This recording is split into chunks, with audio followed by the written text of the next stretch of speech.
julkaistaan meidän ensimmäistä peliä tässä justiin ja perustetaan yritys ja täällä tapahtumassa me tehdään kävijöiden kanssa peli.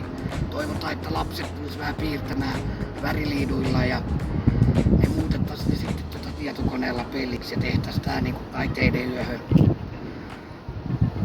Että tervetuloa kaikille 15.8.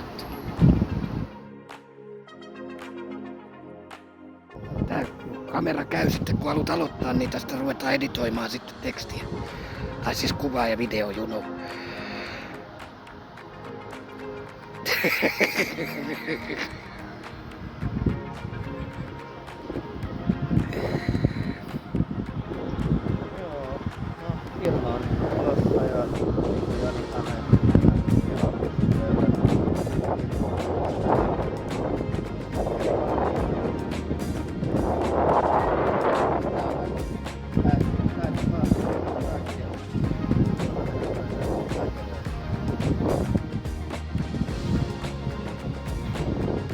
Kiitoksia.